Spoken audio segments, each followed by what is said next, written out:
Rate of reaction.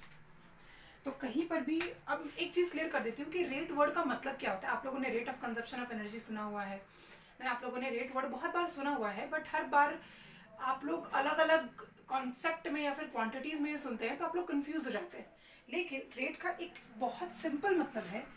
Word rate जो है उसके आगे की चीज मत देखो। यहाँ पर ऑफ रिएक्शन है तो वो रिएक्शन के बारे में बात करेगा, लेकिन रेट वर्ड का ही मतलब होता है 1 divided by time.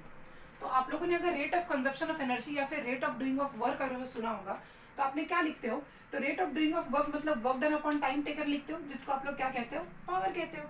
So the word rate simply means anything divided by time. यहाँ पर टाइम इंपॉर्टेंट है। एक बार पता चल गया ना कि कोई जो चीज आप लोग पढ़ने वाले हो वो विद रिस्पेक्ट टू टाइम है, तो आप लोगों को समझ में आ जाएगा कि इसके अंदर थोड़ा मैथमेटिकल एप्लीकेशन भी इंक्लूड होने वाला है। अब बात करते हैं यहाँ पर, देखो रेट ऑफ रिएक्शन जो है वो सिंपल कह रहा है, it is the velocity, not velocity, we can't use the word velocity in chemistry like to a larger extent, but we can say that the rate of conversion of reactant to product with respect to time, that is simply called as rate of reaction। ठीक है, आपका reactant जो product के अंदर convert हो रहा है, जो कॉन्सेंट्रेशन चेंज हो रहा है, इनिशियल टू फाइनल कॉन्सेंट्रेशन जो भी चेंज हो रहा है, that is simply called as the rate of reaction. एक सिंपल एग्जांपल लेते हैं एंड देन उससे मैं आप लोगों को रेट ऑफ रिएक्शन लिख के बताती हूँ। तो सपोज हमारे पास कोई रिएक्शन है ए, अच्छा इजी लिखते हैं, फिर मैं आपको बताऊंगी स्टोइचियोमेट्री के साथ कैसे लिखा जाएगा। तो लेट्स से कि हमारे पास ए जो है वो कन्वर्ट हो रहा है पी में, ए रिएक्टेंट है और पी प्रोडक्ट है। तो अगर मुझे रेट ऑफ रिएक्शन लिखना पड़ेगा, जिसको हम ROR कह सकते हैं, ROR रेट ऑफ रिएक्शन। क्या बताया रेट का मतलब, एनीथिंग डिवाइडेड बाय टाइम। तो देखो यहाँ पर क्या होगा, एनीथिंग मतलब आप लिखेंगे delta A upon delta T. ठीक है, अब डेल्टा ए का मतलब क्या है, डेल्टा ए का मतलब rate of conversion of reactant, not the rate but यहाँ पर ए जो है, सपोज इनिशियली कुछ ना कुछ तो अमाउंट होगा ना, मतलब अगर टाइम 0 पे ए जो है वो 100% है, लेट्स अज्यूम कर लेते हैं। ऑब्वियसली अभी तक रिएक्शन स्टार्ट ही नहीं हुआ है तो वो 100% ही है, लेकिन time equals to let's say 20 minutes. 20 minutes पे ए जो है वो 100% से गिर के 80% तक बच गया है।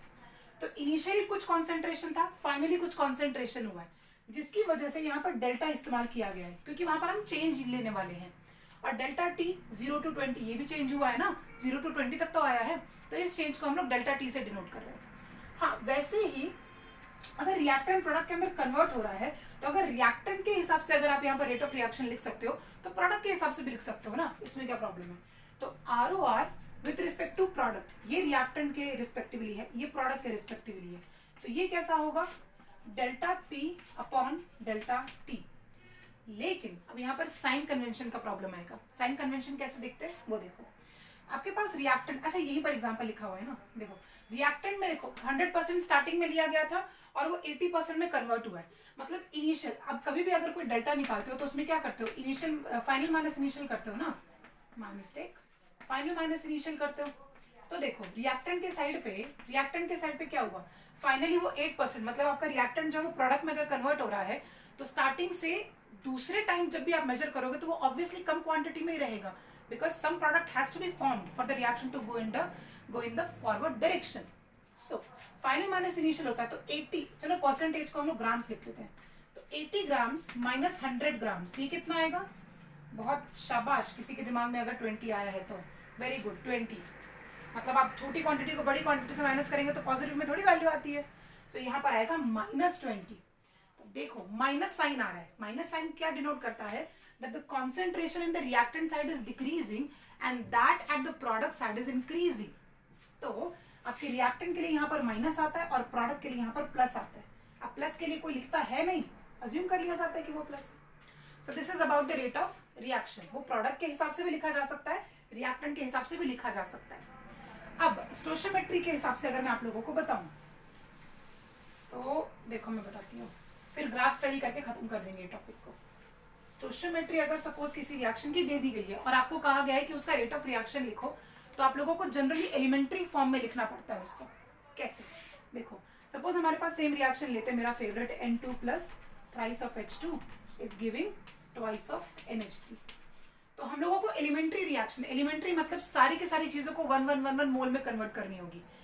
अगर अब सीधी सी बात है, सपोज आपको यहाँ पर 2x दिया हुआ है और इसको बोला गया है कि इसको 1 मोल में कन्वर्ट करके दो, तो बाकी बच्चे मतलब नॉर्मल बच्चे क्या दिमाग लगाएंगे कि इसको डिवाइड बाय 2 कर देते हैं तो ये x आ जाएगा ना, 1x आ जाएगा। कुछ बच्चे ये भी कर सकते हैं कि 2 ही हटा देंगे, बट वैसा मत करना, वैसा हो नहीं सकता पॉसिबल। सो आप क्या करते हो, अगर आपको किसी भी चीज को 1 में कन्वर्ट करना है तो उसी के मल्टीपल से डिवाइड कर देते हो।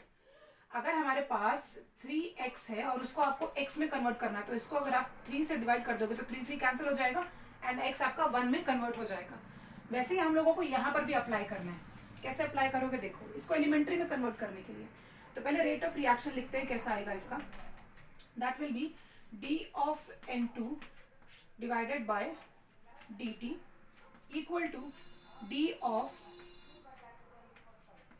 h2 divided by dt equals to d of NH3 brackets हाँ dt। लेकिन ये क्या है, एलिमेंट्री नहीं हुए ना, यहाँ पर 2 है, 3 है, यहाँ पर 2 है। तो आपको जब रिएक्शन में उसको एलिमेंट्री करना होगा तो मैंने भी बताया कि उसी फैक्टर से आप क्या करोगे, डिवाइड कर दोगे। तो यहाँ पर डिवाइडेशन होगा 1/3 से और यहाँ पर डिवाइडेशन होगा 1/2 से। ये तो लगा दिया, लेकिन साइन कन्वेंशन कौन लगाएगा, पड़ोसी तो आके लगाएगा नहीं, आप ही को लगाना है। सो ये रिएक्टेंट साइड है तो इनका कॉन्सेंट्रेशन डिक्रीज होगा और प्रोडक्ट साइड का कॉन्सेंट्रेशन इंक्रीज होगा। तो यहाँ पर आएगा माइनस, यहाँ पर आएगा माइनस, यहाँ पर आएगा प्लस। तो ये एक एग्जाम्पल के तौर पे समझा दिया। तो कभी भी रेट ऑफ रिएक्शन जब आप लिखेंगे तो that is nothing but your concentration divided by time. और कॉन्सेंट्रेशन डिवाइडेड बाय टाइम में भी the concentration is decreasing from reactant to product because product is getting formed in the background. अब graph समझ लेते हैं, चलो ग्राफ कवर कर लेते हैं फटाफट।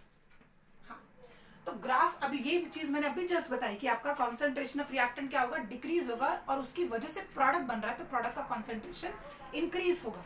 ये देखो ग्राफ बराबर यहाँ पर एक्सप्लेन करके दे रहा है। देखो ये हमारा प्रोडक्ट है, ये रिएक्टेंट है। रिएक्टेंट स्टार्टिंग में देखो सपोज ये 10 पर था और ये 0 पर था, तो रिएक्टेंट देखो 10 पर अवेलेबल है और वो धीरे धीरे के देखो नेगेटिव डायरेक्शन में आ रहा है, तो मतलब वो रिएक्टेंट का कॉन्सेंट्रेशन डिक्रीज हो रहा है और उसी टाइम पे प्रोडक्ट का कॉन्सेंट्रेशन इंक्रीज हो रहा है। और ये जो एक पॉइंट होता है ना, ध्यान रहे, ये इक्विलिब्रियम पॉइंट होता है, ठीक है। This exact point is called as equilibrium, जहां पर concentration of reactant is equivalent to concentration of product. और इसको अगर आप टाइम पे मेंशन करोगे तो इसको इक्विलिब्रियम टाइम कहा जाता है। सो concentration of reactant decreases, concentration of product increases. ऐसे आप लोग किसी भी रिएक्शन का रेट ऑफ रिएक्शन लिख सकते हैं विद रिस्पेक्ट टू टाइम।